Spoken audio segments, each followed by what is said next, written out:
이 새벽 말씀이 은혜와 축복이 되길 기원합니다. 오늘 시도 다윗의 시인데 특별히 오늘 시는 회개의 시입니다. 이 다윗이 하나님 앞에 회개를 드리면서 드리는 시인데요. 우리가 시편의 구조가 나와 시를 쓰는 나와 하나님 그리고 제3자가 존재한다 그랬죠. 그래서 나와 하나님과 여기서는 원수, 이 적대자가 있습니다. 자, 그런데 내가 하나님 앞에 바르게 서고 그리고 믿음으로 서고 말씀대로 서고 이랬을 때는 시에 대한 내용이 굉장히 당당하죠. 그런데 문제는 내가 원수가 있는데 게다가 내가 죄까지 진 거예요. 자, 이렇게 되다 보니까 상대방도 존재해서 나를 힘들게 하고 고통스럽게 하는데 내 내면에도 죄가 있어서 나를 힘들게 하고 고통스럽게 합니다. 자, 이렇게 되면 하나님으로부터 단절이 일어날 가능성이 많은데 다윗은 이 상황 속에서도 하나님을 바라본다라고 우러러 봄에 이 법칙을 가지고 말씀을 시를 또 이렇게 정하였습니다.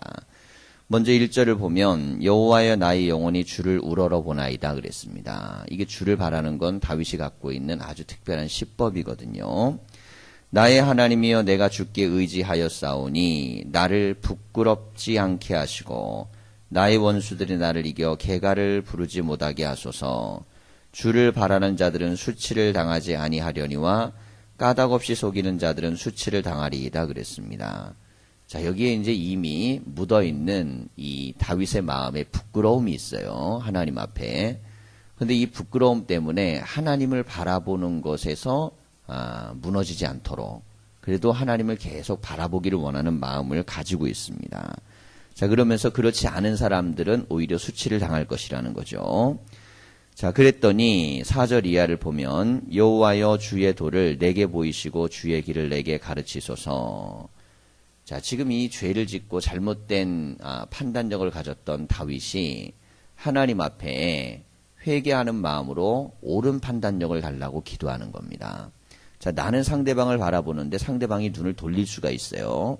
특별히 하나님은 죄를 미워하시기 때문에 죄를 통해서 인간이 하나님께 갈 수가 없으니까 회개를 통해서만 하나님을 만날 수 있는데 하나님을 그렇게 바라볼 때 하나님이 외면하지 말고 저에게 판단력과 은혜를 달라는 겁니다. 자, 그 가운데서 이 다윗이 하나님의 은혜를 누리는 말씀이에요. 주의 진리로 나를 지도하시고 교훈하소서. 주는 내 구원의 하나님이시니 내가 종일 주를 기다리나이다 그랬습니다. 부끄럽지 않게 하나님 앞에 서고 싶은데 지은 죄는 있고 하나님을 바라보는데 하나님이 눈을 돌리시면 안 되니까 하나님이 나에게 말씀하시기를 하루 종일 그렇게 기다린다는 겁니다. 6절을 보면 여호와여 주의 긍휼하심과 인자하심이 영원부터 있었사오니 주여 이것들을 기억하옵소서 그랬습니다. 죄진 자에게 주시는 하나님의 은총이 있죠. 이것이 바로 긍휼과 인자입니다. 이 긍휼과 인자가 있어서 죄인이라 할지라도 돌이켜 하나님께 돌아올 수 있도록 은총을 주시는 것, 그것을 기억하시라는 거예요. 하나님이 이때까지 계속 그렇게 하셨으니까 그 기억을 갖고 제가 하나님을 보면 하나님도 저를 가르쳐 주십시오 라고 말씀을 했습니다. 그러면서 이제 본래적으로 자기의 심령에 있는 본심을 우리 7절에서 말하고 있는데요. 여호와여 내 젊은 시절의 죄와 허물을 기억하지 마시고 주의 인자하심을 따라 주께서 나를 기억하시되 주의 선하심으로 하옵소서 그랬습니다. 자, 이 죄와 허물이 있는 거예요. 근데 이게 젊은 날에 있는 겁니다. 지금 이제 다윗이 젊습니다. 자기가 젊기 때문에 지은 죄가 있다는 거죠. 근데 이것을 하나님이 자꾸 기억하시면 나를 쳐다볼 수가 없겠죠. 가르칠 수가 없고. 그럼 눈을 돌이킬 수밖에 없기 때문에 그걸 애써 기억하지 마시라는 거예요. 그리고 나서 내가 하나님 말씀대로 살고 뜻대로 살려고 했던 그런 좋은 것을 좀 많이 기억해 달라는 겁니다. 하나님에게 애원하는 마음이 있어요. 하나님께 나아가는 믿음의 마음으로. 여호와는 선하시고 정직하시니 그러므로 그의 도로 죄인들을 교훈하시리로다 그랬습니다. 하나님께서 선하고 의로우시니까 죄인을 버리고 심판만 하지 마시고 죄인에 대해서 옳게 교훈해서 바로 잡아달라는 거예요.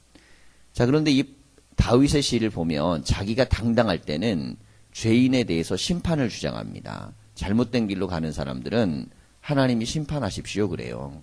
당당하니까. 그런데 지금 자기는 당당하지 않잖아요. 죄를 짓고 허물이 있으니까 그 심판의 대상이 된다고 했을 때는 자기는 무너지지 않습니까? 근데 다윗이 지었던 죄는 결국 인생에 대한 중요한 깨달음을 얻습니다.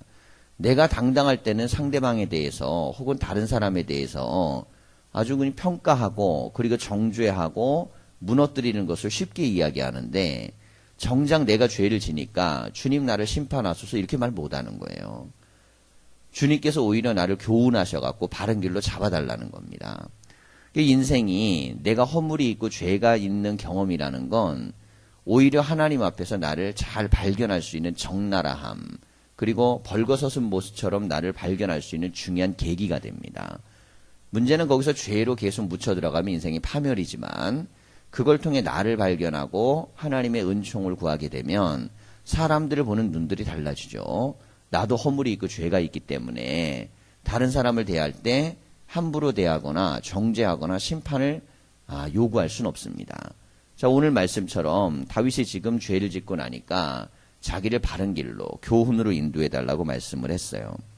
10절을 보면 여호와의 모든 길은 그의 언약과 증거를 지키는 자에게 인자와 진리로다 그랬습니다. 단 내가 죄를 졌는데 무조건 용서해 달라 그런 게 아니고요. 내가 이 죄에서 벗어나기 위해서 하나님의 말씀대로 그 길을 잘 따라가겠다는 겁니다. 언약과 증거를 지키는 자, 그렇게 내가 이 죄에서 벗어나겠다는 거예요. 지금 다윗은 죄에 대한 문제를 다루고 있는데 죄가 무서운 이유는 죄책감 때문입니다. 죄라는 사실도 무섭지만 죄라는 사실은 과거의 시간으로 흘러가거든요. 근데 죄책감은 언제나 현재에 남아 있습니다. 그래서 이 죄책감이 고통스러운 이유는 끊임없이 그 죄를 반복되게 생각나게 할 뿐만 아니라 내 마음과 그리고 나의 모든 행동의 결정에 영향을 미치게 돼 있습니다. 그래서 많은 사람들이 고통스러운 이유는 죄책감이 끊어지지 않기 때문에 그렇습니다. 이 길티라고 하는 이 죄책감은 성경에 나와 있는 죄라는 단어 중에 많은 단어가 사실은 죄책감이 정확한 해석이에요. 이 죄를 지으면 시간이 지나면 죄책감이 남아있는데 하나님께서는 우리에게서 무엇을 없애시는 거냐면 죄책을 없애는 겁니다. 이 죄에 대한 책임, 죄에 대한 책임을 예수님이 십자가에서 대신 짊어지시는 거죠. 근데 죄책감이라는 건 뭐냐면 죄에 대한 책임에 대해서 느끼는 감정입니다. 그러니까 십자가에서 죄책은 없어졌어요. 죄에 대한 책임은. 그런데 죄에 대한 책임감, 이것이 수치스러움, 부끄러움, 두려움, 불안, 공포 이런 것들을 심리 가운데 계속 뿌리 깊게 남아서 사람이 바른 판단과 의의 길로 가지 못하도록 막는 게 이게 바로 죄책감입니다. 근데 인생을 오래 살수록 죄책감이 많아요. 예를 들어가지고 집안에서 무슨 일이 있었는데 어떤 일이 안 된다. 그럼 다 내 죄 같은 거예요. 내가 잘못한 것 같고 내 죄책, 과거에 있었던 것에 대한 모든 것에 대한 진노를 당하는 것 같고 그럴 수도 있는데 아닐 수도 있습니다. 이게 하나님의 심판인 경우에는 깨달음이니까 좋은 거지만 만일 그것과 전혀 무관한데 내가 그 죄책감에 사로잡혀 있다. 그런 경우가 많아요. 하나님 말씀대로 뜻대로 열심히 살려고 그랬는데 과거에 내가 경험했던 어떤 사건이나 어떤 상황이나 혹은 죄의 문제나 어떤 상처의 문제가 뿌리 깊게 남아 있어서 현재 있는 모든 걸 그걸로 해석을 하는 겁니다. 벗어나지 못하는 거죠. 심리적으로 이것도 굉장히 중요한 영역으로 다뤄주는 심리학의 한 분야입니다. 자기가 어려서부터 가졌던 상처가 성장한 어른에게 지속적으로 나타나는 거죠. 근데 성경에서는 이것이 죄의 문제와 연관이 되기 때문에 이 죄책이 사라지기를 원하는 기도는 아주 중요한 기도입니다. 그런데 예수님께서 십자가에 돌아가셨다는 것은 우리에 대한 모든 죄책만 없애시는 게 아니라 죄책감도 없애시는 은혜를 주시는 거예요. 이게 바로 인자와 긍휼 자비입니다. 우리가 믿음으로 주님께 나아가면서 무엇을 해결해야 되냐면 죄책감을 해결을 해야 돼요. 그래서 이 7절의 말씀은 주님이 이 죄를 기억하지 말라는 건 나도 기억하지 않겠다는 거예요. 나도 기억하지 않고 빨리 탈출을 해야 된다는 거죠. 자, 이 죄를 기억하지 않는다는 건 내가 죄 지었다는 사실 자체를 부인하는 게 아닙니다. 그건 이미 존재하는 현실이고 하지만 그것에서 빨리 빠져나와야만, 그래야만 내가 자유해지고 새 인생을 살 수 있습니다. 이 인생이 새로운 인생을 못 사는 이유 중에 하나는 죄책감에 이 쇠사슬에 묶여갖고 해방되지 않기 때문에, 여기서 해방되고 구원받는 게 중요한데, 나는 아무리 그걸 해결하려고 해도 하나님이 기억하시면 소용없잖아요. 두고두고 기억하시면서 그것에 대해서 하나님이 그것을 보응하시고 혹은 그에 대해 책망하신다면, 그러면 나는 이 죄책감을 벗어날 수가 없습니다. 그러니 하나님이 도우셔서 나에 대한 이 죄책감을 벗어날 수 있도록 인도해 달라고 기도를, 그리고 하나님께 아뢰는 시를 쓰고 있습니다. 11절을 보면 여호와여 나의 죄악이 크오니 주의 이름으로 말미암아 사하소서 그랬습니다. 굉장히 반복적이죠. 자기가 지은 죄가 너무너무 크다는 거예요. 그러니까 기도하다 말고 또 회개하고 기도하다 말고 또 회개하고, 하나님 앞에 도와달라 그러다 또 회개하고, 이 회개가 진정으로 자기의 죄를 하나님께 인정하고 솔직히 고하고 벗어나기를 원하는 다윗의 갈망입니다. 11절, 12절을 보면 여호와를 경외하는 자 누구냐? 그가 택한 길을 그에게 가르치시리라. 그의 영혼은 평안히 살고 그의 자손은 땅을 상속하리로다. 여호와의 친밀하심이 그를 경외하는 자들에게 있으며 그의 언약을 그들에게 보이시리로다. 하나님께서는 이렇게 여호와를 바라보는 자에게 복을 주신다는 말씀으로 기도를 자꾸 드리는 거죠. 두 가지 패턴을 통해서 다윗이 죄책감을 극복해요. 하나는 회개고 또 하나는 주님의 말씀대로 살겠다는 결단입니다. 그러니까 나의 과거와 삶에 대한 문제를 끊어내야 돼요. 그리고 나서는 하나는 말씀대로 살겠다는 결단으로 나아가야 됩니다. 근데 과거 건 끊어낸다고 얘기하면서 행동은 반복한다? 그럼 아무 소용이 없는 거죠. 이게 과거가 끊어지려면 미래에 대한 행동에 대한 변화가 있어야 되는데, 행동의 기준을 다윗은 어디에 두냐면 하나님의 말씀에 두는 거예요. 왜냐하면 자기가 죄를 지은 이유는 자기 뜻대로 살았기 때문에 죄를 진 거잖아요. 말씀대로 안 살았으니까. 말씀대로 안 살게 되면 괴롭게 돼 있습니다. 고통스러운 거예요. 우리의 고통의 대부분의 것들은 말씀대로 안 살아서 그런 겁니다. 말씀대로 살았는데 고통스러운 경우는 육체는 고통스러울 수 있지만 마음은 평안하게 돼 있기 때문에, 그래서 말씀대로 살아서 불안하거나 두렵거나 공포는 올 수가 없습니다. 우리의 내면에 어두움이 있고 불안함이 있고 갈등이 있는 이유는 하나님의 말씀대로 살지 않을 때만 발생하는 현상입니다. 그러니까 다윗은 이것에서 자유로워지고 싶으니까 자기가 주의 말씀대로 살겠다고 결단을 하고 지금 하나님 앞에 간구의 기도를 드리고 있는 겁니다. 자, 그러면서 15절을 보면 내 눈이 항상 여호와를 바라보면, 우리가 1절에서 여호와를 바라본다 그랬잖아요. 또 반복되게 죄에서 탈출할 수 있고 과거의 문제에서 해결할 수 있고 죄책감을 벗어날 수 있는 건 하나님만 바라보는 길밖에 없다는 거죠. 내 눈은 하나님을 바라본다. 내 발을 그물에서 벗어나게 하실 것이미로다 그랬습니다. 하나님을 바라보는 이유는 내 발이 그물에 걸려 있는데 이걸 내가 탈출을 할 수가 없어요. 하나님이 도와주셔서 이 그물을 찢어주시고 끊어주셔갖고 나를 벗어나게 해주셔야 된다는 겁니다. 자, 물고기가 그물에 잡혔어요. 아둥바둥할수록 어떻게 됩니까? 그럴수록 그 그물 안에서 더 살 수가 없습니다. 벗어날 수가 없죠. 그러니까 누군가가 와서 그 그물에서 나를 갖다가 벗어나게 해줘야 되는데 이게 바로 구원입니다. 웅덩이에 빠졌을 때 건져주는 것, 그물에 건졌을 때 그 그물에서 빠져나오게 해주는 것, 덫에 걸렸을 때 덫에서 자유롭게 해주는 것. 자, 이것은 내 힘으로 할 수 없습니다. 그래서 이게 구원인데 구원은 하나님이 해주시는 거예요. 그 구원을 지금 다윗이 바라고 하나님께 갈망의 기도를 드리면서 말씀대로 살 테니 나를 구원해 주십시오 라고 이렇게 영혼의 평안과 자유함을 간구하는 말씀입니다. 16절을 보면 주여 나는 외롭고 괴로우니 내게 돌이키사 나에게 은혜를 베푸소서. 내 마음에 근심이 많사오니 나를 고난에서 끌어내소서. 나의 곤고와 환난을 보시고 내 모든 죄를 사하소서. 또한 계속 회개를 하는 거죠. 하나님의 말씀대로 살겠사오니 나를 구원하십시오. 지속적으로 계속 기도가 응답될 때까지 기도하는 겁니다. 내 원수를 보소서. 그들의 수가 많고 나를 심히 미워하나이다 그랬습니다. 자, 이 원수와 다윗과의 관계는 나는 사람 앞에 죄는 지었지만 하나님을 바라본다는 거예요. 근데 이 원수는 사람 앞에도 죄를 짓지만 하나님도 멀리합니다. 이걸 똑같이 놓지 마시라는 거예요. 내가 죄를 지은 건 인정하고 잘못된 건 인정하지만 내가 그래도 벗어나고 싶어하고 하나님을 바라보고 주님 뜻대로 살고 싶어하는데 원수가 죄를 지은 것과 내가 죄를 지은 걸 똑같이만 보지 마시고 긍휼과 자비로 나를 여기서 구원해 주시고 그리고 이것들을 하나님 말씀대로 사는 걸 보시라는 겁니다. 내가 주께 피하오니 수치를 당하지 않게 하소서. 죄를 지으면 부끄럽잖아요. 부끄러움이 이 죄에 대한 가장 무서운 형벌입니다. 그래서 밖에 버리어져 이를 갈미 있으리라. 이게 이제 심판이거든요. 이게 뭐냐면 부끄러움입니다. 수치를 당하고 부끄러운 게 죄를 진 거에 대한 가장 큰 대가입니다.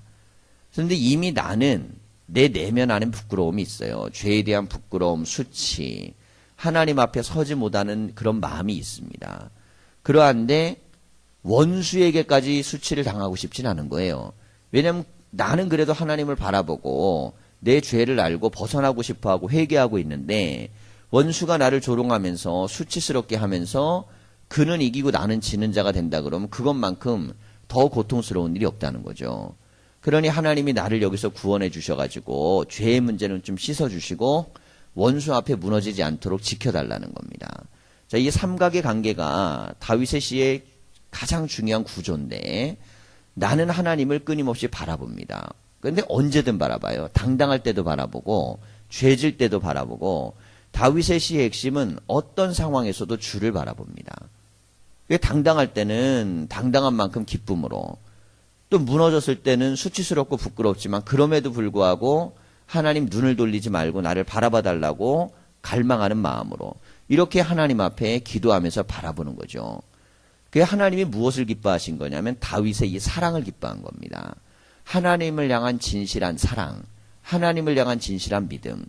인간이니까 잘할 때도 있고 못할 때도 있고 성공할 때도 있고 실패할 때도 있습니다. 하지만 절대 실패하지 않았던 게 뭐냐면 어떤 상황에서도 주를 바라보는 그 믿음을 실패하진 않았어요. 자, 이것이 우리가 하나님께 은혜와 복을 받는 통로입니다. 하나님은 우리에게 상도 주시지만 긍휼과 자비하심으로 용서도 주시기 때문에 이 두 가지가 우리에게 다 일어나야 됩니다. 잘할 수만은 없으니까 잘못할 수도 있으니까 은혜와 자비와 긍휼을 우리가 받아야만 그 안에서 또 구원을 받는 거예요. 자, 21절 보면 내가 주를 바라오니 성실과 정직으로 나를 보호하소서. 하나님이여 이스라엘을 그 모든 환난에서 속량하소서 그랬습니다. 21절까지는 내 기도인데 22절을 보면 민족을 위한 기도입니다. 다윗이 이 속량의 기도를 드린 이유가 뭘까요? 내가 죄를 짓고 나니까 안 거예요. 야, 세상이 다 죄를 짓고 사는구나. 근데 그 전까지는 전부 다 심판이 받아 마땅하다고 생각했는데 내가 죄를 짓고 나니까 그들 또한 용서받기를 원하는 겁니다. 하나님, 나도 죄인입니다. 나도 어리석습니다. 나도 수치를 당할 일을 했습니다. 부끄럽습니다. 그러니 저들의 죄도 용서해 주십시오. 이렇게 기도하는 거예요. 우리가 주기도문을 보면 예수님께서 우리에게 가르쳐준 기도의 핵심은 우리가 남의 죄를 용서한 것처럼 내 죄를 용서해 주세요 그러잖아요. 그 전까지는 내가 남의 죄를 용서 못했다면 이제는 내가 죄인이 되니까 남의 죄를 용서할 수 있는 사람이 되는 겁니다. 그러니까 내가 용서함을 받으려면 먼저 남의 죄를 용서해야 돼요. 그러면 하나님도 나의 죄를 용서하신다는 거죠. 이처럼 지금 다윗이 죄를 짓고 나니까 내가 허물 있는 걸 알면서 많은 사람들의 허물들을 대신 속량의 기도를 드릴 수 있는 사람으로 바뀌는 겁니다. 그러니까 죄를 짓고 나서 변한 다윗의 모습이에요. 자, 근데 예수님은 죄는 없으시지만 인생을 속량하시죠. 그게 어떻게 가능한가? 죄를 안 지어봤는데 죄된 사람에 대한 마음도 모를 텐데 어떻게 속량이 가능한가?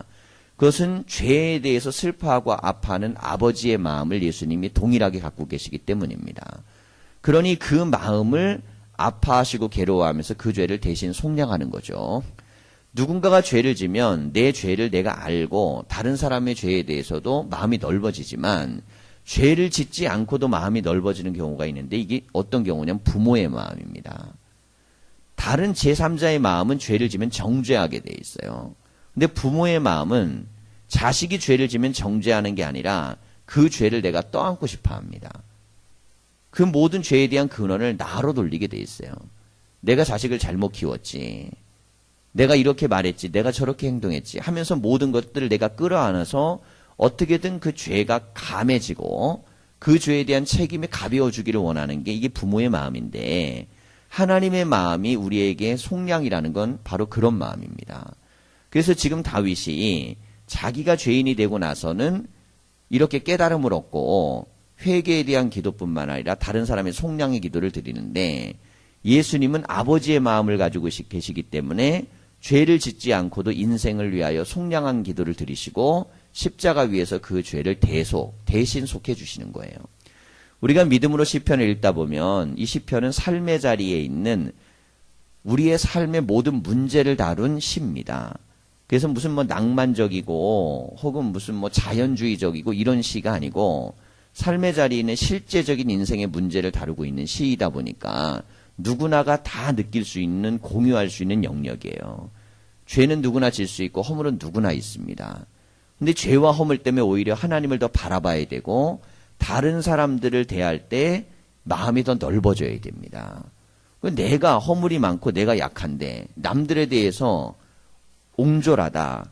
이것은 내가 내 안에 죄책감이 안 사라지기 때문에 그 문제 때문에 상대방을 같이 끌어내리지 않고는 해방될 수 없을 때 나오는 현상이에요. 근데 내가 이 죄책감에서 자유로워지게 되면 사람에 대한 마음이 넓어지게 되어 있습니다. 우리가 믿음으로 말씀들을 깨달아가면서 이 말씀이 우리의 삶에 적용되고 이 말씀이 우리에게 길이 되고 은혜가 되기를 축원합니다. 기도하겠습니다.